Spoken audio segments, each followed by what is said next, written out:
क्या आप भी जिंदगी की इस अंतहीन दौड़ में थक चुके हैं? रोज सुबह उठना, वही भाग दौड़, वही तनाव, और रात को ये सोचना कि आखिर ये सब किस लिए?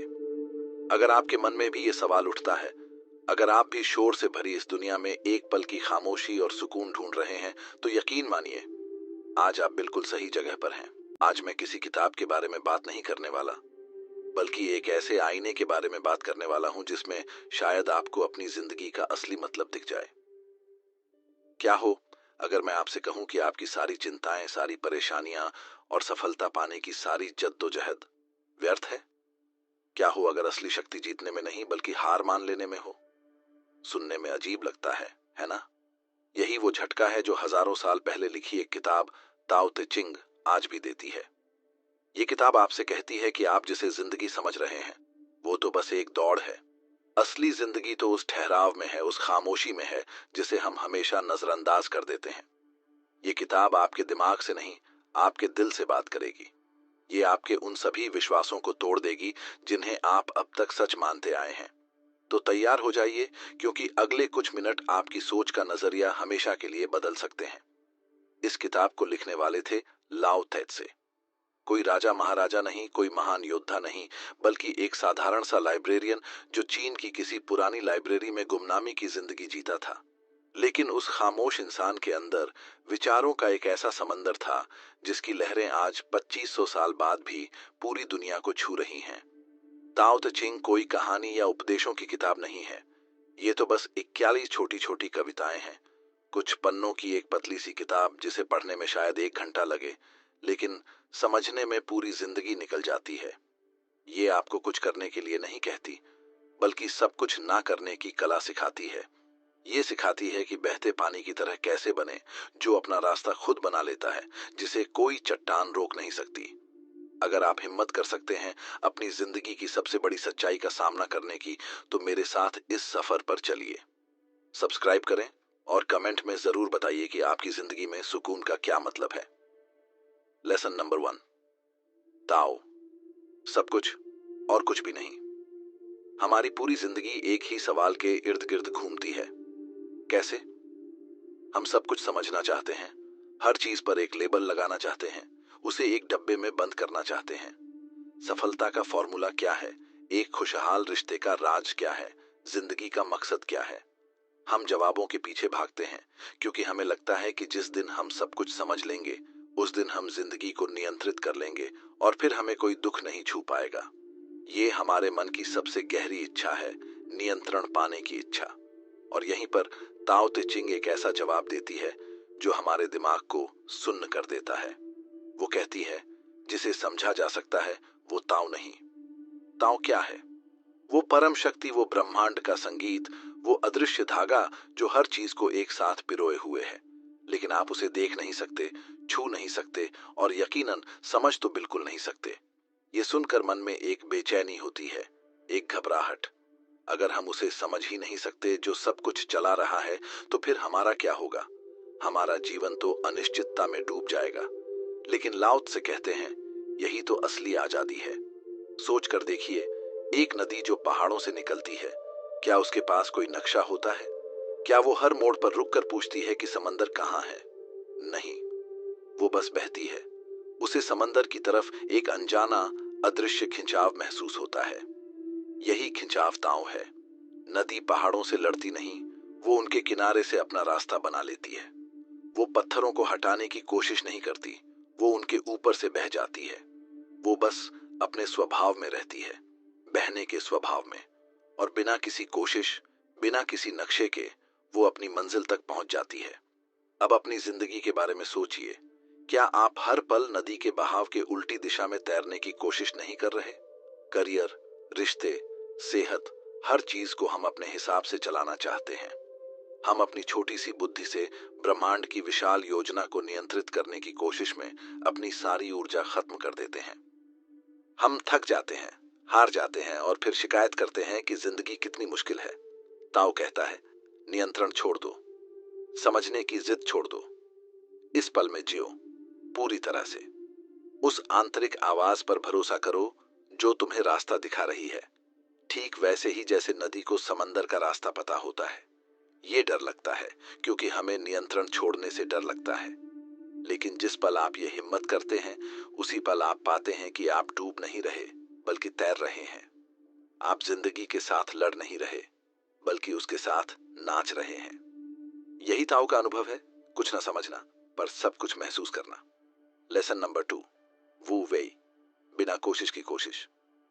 आज की दुनिया का सबसे बड़ा मंत्र क्या है? मेहनत करो और मेहनत करो, लड़ो, जीतो, आगे बढ़ो। जो रुक गया वो पीछे रह गया। हमें सिखाया जाता है कि सफलता पसीने और संघर्ष से मिलती है। हमें हर चीज में जबरदस्ती करनी पड़ती है। अगर कोई रिश्ता टूट रहा है तो उसे बचाने के लिए जबरदस्ती करो। अगर करियर में आगे नहीं बढ़ पा रहे तो और ज्यादा घंटे काम करो। अगर मन शांत नहीं है तो ध्यान करने के लिए भी जबरदस्ती करो। हम लगातार एक जंग लड़ रहे हैं, अपने हालात से, दूसरों से और सबसे ज्यादा खुद से। इस लगातार संघर्ष का नतीजा क्या है? तनाव, थकावट और एक गहरी निराशा। और इसी निराशा के बीच ताओ ते चिंग एक ऐसा विचार सामने रखती है जो किसी चमत्कार जैसा लगता है, वू वेई। इसका सीधा सा मतलब है बिना कोशिश के काम करना या कुछ न करके सब कुछ कर लेना। ये सुनकर दिमाग चकरा जाता है।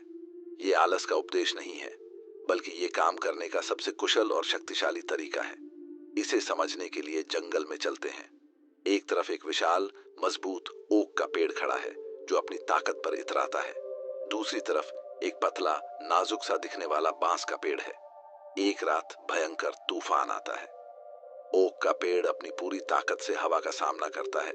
वो झुकने से इनकार कर देता है। वो लड़ता है और आखिर में टूटकर गिर जाता है। वहीं दूसरी तरफ बांस का पेड़ क्या करता है? वो लड़ता नहीं। जैसे ही हवा का झोंका आता है वो जमीन तक झुक जाता है, हवा को अपने ऊपर से गुजर जाने देता है। वो जबरदस्ती नहीं करता, वो बस हालात के साथ तालमेल बिठा लेता है। जब तूफान गुजर जाता है तो बांस का पेड़ वापस सीधा खड़ा हो जाता है, जैसे कुछ हुआ ही ना हो। किसने जीता? जिसने लड़ा या जिसने बहने दिया? यही वो वही है। अब इसे अपनी जिंदगी में देखिए। आप किसी के साथ बहस कर रहे हैं। आप अपनी बात को सही साबित करने के लिए लड़ते हैं, चिल्लाते हैं, जबरदस्ती करते हैं। नतीजा, रिश्ता और खराब हो जाता है। वो वही कहता है, एक पल के लिए रुको, जबरदस्ती मत करो। सामने वाले की बात को सुनो, उसे समझने की कोशिश करो। आप पाएंगे कि बिना लड़े ही समस्या का हल निकल आया। आप अपने बच्चे को कुछ सिखाना चाहते हैं, आप उस पर दबाव डालते हैं और वो विद्रोही हो जाता है। वो वही कहता है, दबाव मत डालो, बस उसके लिए एक सही माहौल बनाओ, वो खुद ही सीख जाएगा। वो वही जिंदगी के साथ लड़ने की जगह उसके साथ सुर में सुर मिलाने की कला है। ये भरोसा करने की कला है कि हर चीज अपने सही समय पर होती है। ये उस किसान की तरह है जो बीज बोता है, पानी देता है और फिर धैर्य रखता है। वो हर रोज जमीन खोदकर नहीं देखता कि पौधा उगा या नहीं। उसे पता है कि जबरदस्ती करने से पौधा नहीं उगेगा। वो वही आपको चुनौती देता है। क्या आप जिंदगी पर इतना भरोसा कर सकते हैं? क्या आप हर चीज को ठीक करने की अपनी आदत को छोड़ सकते हैं? जिस दिन आप ये कर लेंगे, आप पाएंगे कि आपकी जिंदगी की ज्यादातर समस्याएं तो आपकी जबरदस्ती की वजह से ही थीं। लेसन नंबर 3, सादगी में शक्ति। जरा अपनी चारों तरफ देखिए। हमारे घर, हमारे फोन, हमारे दिमाग किस चीज से भरे हुए हैं? चीजों से, जानकारी से, इच्छाओं से। हमें लगता है कि जितनी ज्यादा चीजें हमारे पास होंगी हम उतने ही ज्यादा खुश होंगे। ज्यादा बड़ा घर, ज्यादा महंगी गाड़ी, सोशल मीडिया पर ज्यादा फॉलोअर्स, बैंक में ज्यादा पैसा। हम लगातार ज्यादा के पीछे भाग रहे हैं। हम एक ऐसी दौड़ में शामिल हैं जिसका कोई अंत नहीं है। आप एक चीज हासिल करते हैं और उसकी खुशी 2 दिन रहती है, फिर आपका मन आपको बताता है कि अब तुम्हें उससे भी बड़ी चीज चाहिए। इस दौड़ ने हमें दिया क्या है? एक अंतहीन असंतोष। हम चीजों के मालिक नहीं बने बल्कि चीजें हमारी मालिक बन गई हैं। हमारी जिंदगी जटिल हो गई है, हमारा मन भारी हो गया है। और इसी शोर के बीच लाओ त्से एक बहुत ही शांत और गहरी बात कहते हैं, जो सबसे कम है वही सबसे ज्यादा है। वो सादगी का उपदेश देते हैं, लेकिन ये वो सादगी नहीं है जो गरीबी या मजबूरी से आती है। ये वो सादगी है जिसे आप चुनते हैं, एक गहरी समझ के बाद। इसे समझने के लिए एक कुम्हार के बनाए घड़े को देखिए। घड़े की असली उपयोगिता किसमें है? उसकी मिट्टी में, उसकी डिजाइन में नहीं। घड़े की असली उपयोगिता उसके अंदर की खाली जगह में है। वो खालीपन ही है जो उसे पानी से भरने लायक बनाता है। एक कमरे की कीमत उसकी दीवारों से नहीं, बल्कि उसके अंदर की खाली जगह से होती है, जहां आप रह सकते हैं, जी सकते हैं। अब अपने मन के बारे में सोचिए। क्या वो उस घड़े की तरह है जो पहले से ही कंकड़ पत्थरों से भरा हुआ है? उन कंकड़ों का नाम है चिंता, डर, पछतावा, दूसरों से तुलना, भविष्य की योजनाएं, पुरानी यादें। जब आपका मन इतना भरा हुआ है तो उसमें शांति, खुशी और प्यार के लिए जगह कहां बची है? ताओ ते चिंग कहती है, अपने जीवन को, अपने मन को खाली करो। ये सिर्फ भौतिक चीजों को हटाने की बात नहीं है। ये उन इच्छाओं को छोड़ने की बात है जो जरूरी नहीं है। ये उन रिश्तों को अलविदा कहने की बात है जो आपको बोझ लगते हैं। ये उन विचारों को मन से निकालने की बात है जो आपको परेशान करते हैं। सादगी में जीने के लिए हिम्मत चाहिए। ये दुनिया के बहाव के खिलाफ जाने जैसा है। लोग आपको अजीब समझेंगे, लेकिन जब आप इस सफर पर निकलते हैं तो आपको एक ऐसी आजादी और हल्कापन महसूस होता है जिसे शब्दों में बयां नहीं किया जा सकता। आप पाते हैं कि आपको खुश रहने के लिए बहुत ज्यादा चीजों की जरूरत नहीं थी। असली खुशी तो एक कप चाय को शांति से पीने में है, सूरज को डूबते हुए देखने में है, किसी अपने के साथ बिना कुछ कहे बस बैठे रहने में है। सादगी आपकी जिंदगी से कुछ छीनती नहीं, बल्कि वो आपको आपसे मिलवाती है। ये आपको उस असली दौलत का पता देती है जो आपके अंदर ही छुपी हुई है। लेसन नंबर 4, विरोधाभास ही सत्य है। सोचिए, एक आदमी है जो जीवन भर मजबूत बनने की कोशिश करता है। उसे लगता है कि ताकत का मतलब है सबसे आगे रहना, कभी न झुकना, कभी न टूटना। लेकिन फिर उसकी जिंदगी में एक तूफान आता है, एक ऐसा समय जब उसका ये सारा बनाया हुआ मजबूती का ढांचा ढह जाता है। उस वक्त उसे समझ आता है कि जो चीज उसे बचा ले गई वो थी उसकी नम्रता, उसकी झुकने की ताकत। ताओ ते चिंग यही कहता है। लाओ त्से हमें बताते हैं कि जो चीज हमें सबसे कमजोर लगती है वही असल में सबसे ज्यादा ताकतवर हो सकती है। जैसे पानी, जिसे आप हाथ में पकड़ भी नहीं सकते, लेकिन वही पानी पत्थरों को काट देता है, चट्टानों को घिस देता है और रास्ते बना देता है। जब हम सख्त होते हैं, अड़े रहते हैं, तब हम टूट सकते हैं, लेकिन जब हम झुकते हैं, अपने भीतर की लचीलापन अपनाते हैं, तब हम बचते हैं, बढ़ते हैं। हमारी सोच उलझ जाती है क्योंकि ये सच्चाई विरोधाभास जैसी लगती है। हम जीत को हमेशा हार के विपरीत मानते हैं। पर ताओ कहता है कि कभी-कभी हार मान लेना ही सबसे बड़ी जीत होती है। माफ कर देना ताकत है, बदला लेना नहीं। पीछे हट जाना समझदारी है, हर बार टकराना नहीं। जब आप किसी बहस में खुद को शांत रखते हैं तो लोग समझते हैं कि आपने हार मान ली, बट अंदर से आप जानते हैं कि आपने अपने गुस्से पर जीत हासिल की है। इस तरह के विरोधाभास ही ताओ की असली खूबसूरती है। ये हमें दिखाता है कि सच्चाई कभी एक रंग में नहीं आती। सच्चाई सफेद या काली नहीं, बल्कि धूसर होती है। उसमें अंधेरा भी होता है, रोशनी भी। उसमें ताकत भी होती है, कमजोरी भी। जब आप जीवन को इन दोनों पहलुओं से देखना शुरू करते हैं, तब आपके अंदर एक गहरा संतुलन पैदा होता है। ताओ हमें ये नहीं कहता कि सब कुछ छोड़ दो या कमजोर बन जाओ। ये कहता है कि अपनी ताकत को फिर से परिभाषित करो। अगर तुम्हारे अंदर झुकने की क्षमता है तो तुम्हारे अंदर खड़े होने की भी ताकत है। अगर तुम हार को स्वीकार कर सकते हो तो तुम जीत को भी संभाल सकते हो। यही विरोधाभास का जादू है। जो उलझाता है वही सबसे गहरा सिखाता है। लेसन नंबर 5, इच्छाओं का जाल। आपने देखा होगा, जब हम छोटे होते हैं तो बहुत छोटी छोटी चीजों में खुश हो जाते हैं। एक गुब्बारा, एक चॉकलेट, एक कहानी। लेकिन जैसे जैसे बड़े होते हैं हमारी इच्छाएं भी बड़ी और भारी होती जाती हैं। अब हमें कार चाहिए, बड़ा घर चाहिए, सोशल मीडिया पर लाखों फॉलोअर्स चाहिए। पर सोचिए, क्या ये सब कुछ मिलने के बाद भी हमारा मन शांत होता है? शायद नहीं। लाओ त्से की बात एकदम साफ है। जितनी कम इच्छाएं होंगी उतनी ज्यादा शांति मिलेगी। ये सुनकर मन चौंक जाता है क्योंकि हम तो बचपन से यही सुनते आए हैं कि एम्बिशन जरूरी है, ड्रीम बिग करो। लेकिन क्या आपने कभी गौर किया है कि इच्छाएं खत्म नहीं होती? एक इच्छा पूरी होती है, दूसरी तुरंत तैयार खड़ी होती है। जैसे एक अंतहीन दौड़ जिसमें जीतने का कोई अंत ही नहीं है।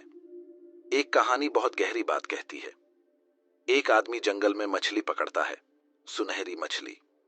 वो मछली बोलती है कि मुझे छोड़ दो, मैं तुम्हारी हर इच्छा पूरी करूंगी। आदमी एक एक करके अपनी सारी इच्छाएं मांगता है।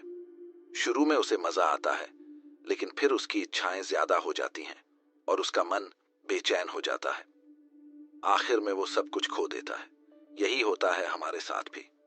ताओ ये नहीं कहता कि कुछ मत चाहो, ये कहता है कि इच्छाओं के पीछे मत भागो। जरूरत और लालच में फर्क समझो। जब तुम हर चीज के पीछे भागते हो तो तुम अपनी शांति खो देते हो, लेकिन जब तुम वही अपनाते हो जो तुम्हारे पास है, तब एक अलग तरह की खुशी मिलती है। वो खुशी जो बाहर से नहीं, भीतर से आती है। कभी कभी रुक जाना भी एक कला होती है। अपने आसपास देखें, प्रकृति कितनी शांत है। पेड़ चुपचाप बढ़ते हैं, नदियां बिना शोर के बहती हैं। वो कुछ नहीं मांगते, लेकिन सब कुछ दे देते हैं। ताओ उसी शांति की ओर बुलाता है। कहता है, जिस दिन तुम इच्छाओं के जाल को पहचान लोगे, उस दिन तुम आजाद हो जाओगे। लेसन नंबर 6, नेतृत्व की असली कला। अगर आपसे कोई पूछे कि एक अच्छा नेता कौन होता है, तो आप शायद कहेंगे, जो सबको निर्देश दे, जो सबसे आगे खड़ा हो, जो फैसले ले और सबको बताए कि क्या करना है। लेकिन लाओ त्से की नजर में सबसे अच्छा नेता वो होता है जिसे लोग भूल जाएं। ये बात सुनकर दिमाग चौंकता है। भला कोई ऐसा नेता भी होता है? पर सोचिए, आपके जीवन में कोई ऐसा इंसान जरूर आया होगा। शायद एक टीचर, एक दोस्त, एक सीनियर, जिसने आपको कुछ ऐसा सिखा दिया जो आपकी जिंदगी बदल गया। लेकिन उसने कभी ये दावा नहीं किया कि मैंने तुम्हें बदला। ऐसे लोग हमारे जीवन में अक्सर छुपे रहते हैं, लेकिन उनका असर सबसे गहरा होता है। ताओ यही कहता है, नेतृत्व कोई मंच पर खड़े होकर भाषण देना नहीं है। असली नेतृत्व है दूसरों को अपने अंदर की शक्ति से जुड़ने देना। एक अच्छा नेता किसी पेड़ की तरह होता है, जो खुद चुपचाप खड़ा रहता है, लेकिन उसकी छाया में दूसरे लोग आराम पाते हैं। उसकी जड़ों से धरती मजबूत होती है। हमारे समाज में नेता वो कहलाता है जो सबसे ऊंची आवाज में बोले, लेकिन ताओ कहता है, नेता वो है जो सबसे गहरी शांति में हो। ऐसा नेता आदेश नहीं देता, मार्ग दिखाता है। वो अपनी उपस्थिति से लोगों को प्रेरित करता है। उसकी सबसे बड़ी ताकत होती है उसका न दिखना। क्या आपने कभी बागबानी देखी है? एक अच्छा बागबान पौधे को खींचता नहीं है कि वो जल्दी बढ़े। वो बस मिट्टी, पानी और धूप का ध्यान रखता है, फिर पौधा खुद ही बढ़ता है। असली नेता भी ऐसा ही होता है। वो जबरदस्ती नहीं करता, बस माहौल बनाता है और लोग खुद ब खुद खिल उठते हैं। ताओ हमें सिखाता है कि असली ताकत दूसरों को ऊपर उठाने में है, न कि खुद को बड़ा दिखाने में। जब आप नेतृत्व करना छोड़ देते हैं, तब आप असली लीडर बन जाते हैं। जब आप अपनी पहचान पीछे छोड़ देते हैं, तब लोग आपकी बातों को अपनाना शुरू करते हैं। यही नेतृत्व की असली कला है, छुपकर चमकना, चुपचाप बदलना। लेसन नंबर 7, मृत्यु और जीवन का नृत्य। मृत्यु, ये शब्द सुनते ही शरीर सिहर उठता है, चेहरे पर तनाव आ जाता है और दिल एक पल को रुक सा जाता है। शायद इसलिए क्योंकि हमने हमेशा मृत्यु को एक अंत समझा है, एक अंधेरे कुएं की तरह जहां से कोई लौट कर नहीं आता। लेकिन लाओ त्से की आंखों से देखें तो तस्वीर कुछ और ही है। उनके लिए मृत्यु कोई डरावनी चीज नहीं, बल्कि जीवन का ही दूसरा पहलू है।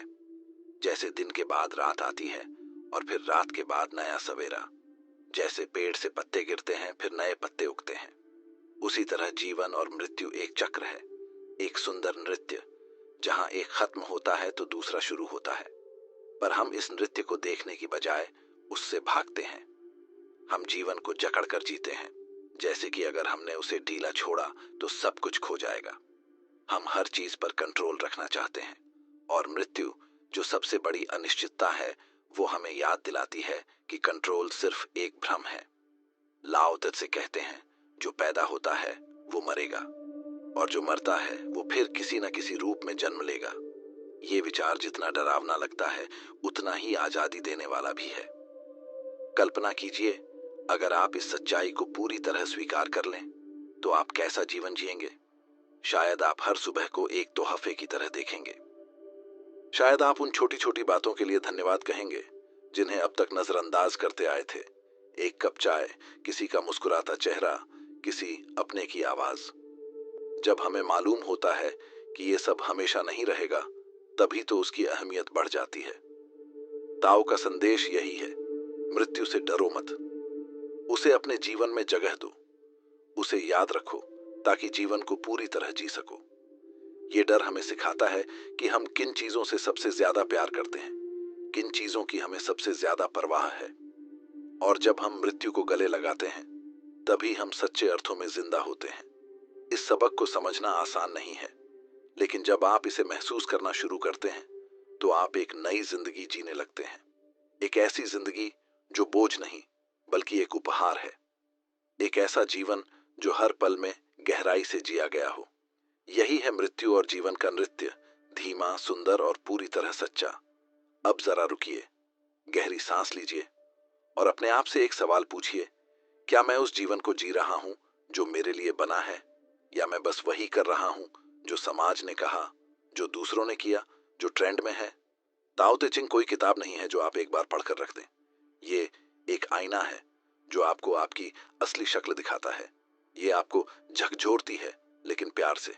ये कहती है, रुको, देखो, सोचो, क्या तुम सच में खुश हो? क्या तुम सच में आजाद हो? ताओ का रास्ता सीधा नहीं है, ये बहुत आसान भी नहीं है, क्योंकि ये आपसे कुछ बड़ा मांगता है।